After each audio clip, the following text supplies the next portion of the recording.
Oke, kali ini kita akan membahas tentang struktur kromosom ya. Jadi mulai dari bab ini sampai beberapa bab ke depan, ini pembahasan kita nanti erat kaitannya dengan masalah pewarisan sifat ya. Dan topik pertama yang akan kita bahas di sini adalah tentang struktur kromosom. Jadi setiap sel kalian itu punya kromosom dan separuh kromosom kalian itu kalian wariskan dari ayah kalian dan separuh kromosom lagi diwariskan dari ibu. Oke. Di mana sebenarnya letak kromosom itu ya? Jadi di sini ini adalah gambar sel. Ini pernah kalian pelajari di kelas 11 dulu ya. Kita tahu bahwa setiap sel itu punya inti sel. Inti sel lah. Di dalam sinilah letak kromosom itu ya, di inti sel. Dalam inti sel. Manusia itu punya sekitar 23 pasang kromosom ya. 23 pasang kromosom. Jadi ada 46 kromosom di setiap sel kalian ya. Nah, kromosom itu bentuknya seperti ini nih. Nah, ini adalah kromosom. Nah, apa isi dari kromosom itu? Jadi kromosom itu sebenarnya adalah benang berpilin ya. Yang kalau kita urai jadi seperti ini, kita urai lagi jadi seperti ini, kemudian kalau kita urai lagi, ketemulah inilah yang disebut sebagai DNA. Jadi fungsi kromosom itu sebenarnya tidak lain adalah untuk menyimpan materi genetik berupa DNA.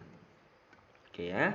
Nanti DNA akan kita bahas di topik berikutnya. Sekarang kita fokus dulu pembahasan kita tentang kromosom. Yang penting sekarang sudah terbangun konsep terlebih dahulu hubungan antara kromosom dengan DNA ya. Jadi kromosom itu adalah kumpulan dari benang DNA ya. Oke. Nah, ini tadi saya bilang manusia punya 23 kromosom. Nah, ini kalau misalkan kromosom-kromosom manusia pada setiap sel itu kita urutkan dari yang paling panjang sampai yang paling pendek, maka kita akan menemukan 22 pasang kromosom. Nah, ini kita tidak bahas dulu ya yang ini ya. Kita bahas yang ini dulu. Kita akan menemukan 22 pasang kromosom dari yang paling panjang sampai yang paling pendek. Jadi kromosom itu dikatakan berpasangan ketika mereka memiliki panjang yang sama ya. Ini kan panjangnya relatif sama ya. Panjangnya relatif sama. Kita urutkan, maka kita bisa memberikan nomor dari nomor 1 sampai nomor 22.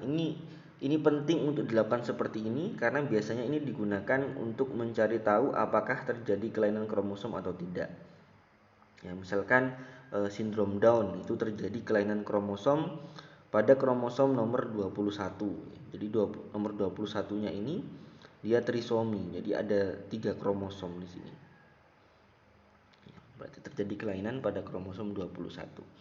Nah, kromosom nomor 1 sampai nomor 22 itu tidak menentukan seseorang itu berkelamin laki-laki atau perempuan, sehingga dia disebut sebagai kromosom tubuh atau bahasa lainnya disebut sebagai autosom. Ya, jadi autosom itu adalah kromosom tubuh. Lah, yang menentukan adalah kromosom yang terakhir nih, yang dia bentuknya paling beda. Kromosom yang bentuknya paling beda.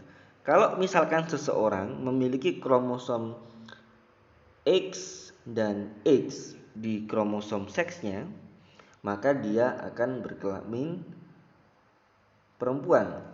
Sementara kalau misalkan kromosom seksnya itu adalah X dan Y, maka dia berkelamin jantan ya. Atau secara singkat, kromosom manusia itu bisa kita tuliskan 22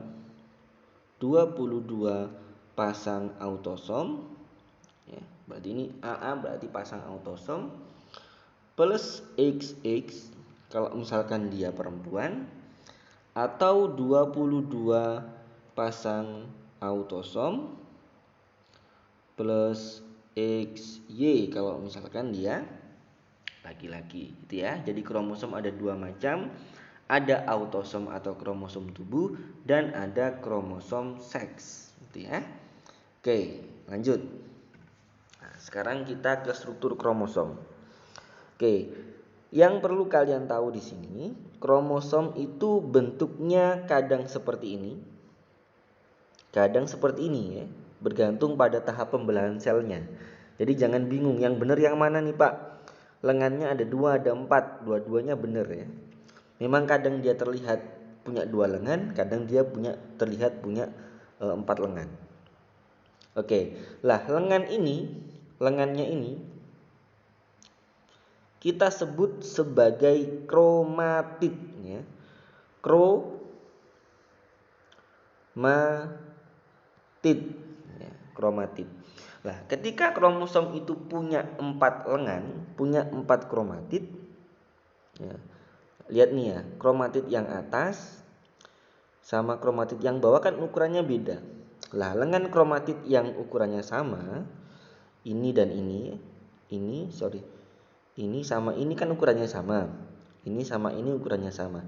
Mereka ini disebut sebagai sister kromatid. Ya, sister kromatid. Kenapa kok disebut sebagai sister kromatid? Karena ketika dua lengan berubah menjadi 4 lengan, ini sebenarnya mereka ini berduplikasi gini ya. Sehingga ini adalah saudaranya ini ya, makanya disebut sebagai sister kromatid itu ya. Itu yang pertama harus kalian ingat ya, kromatid adalah lengan kromosom. Yang kedua, bagian tengahnya ini nah, ini disebut sebagai sentromer. Sentromer.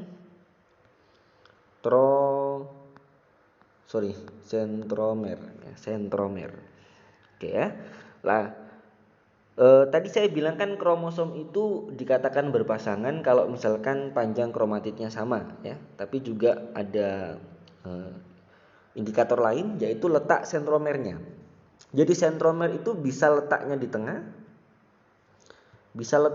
gini, bisa dia agak ke tengah, bisa dia agak ke ujung, bisa dia sangat di ujung gini. Jadi letaknya bervariasi. Nah, kalau misalkan letak sentromernya itu berada di tengah, maka kita menyebut kromosom itu bertipe metasentrik. Metasentrik.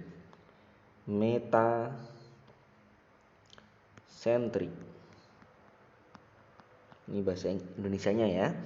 Kalau misalkan dia agak ke tengah ya, di tengah tapi nggak di tengah-tengah banget ya, namanya adalah submetasentrik. Kalau misalkan dia agak ke ujung nih, agak ke ujung, maka namanya adalah kromosom akrosentrik ya.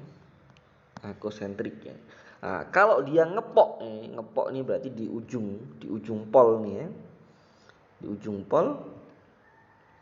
Nah, ini namanya kromosom telosentrik. Oke, mudah ya. Oke, itu materi dari struktur kromosom.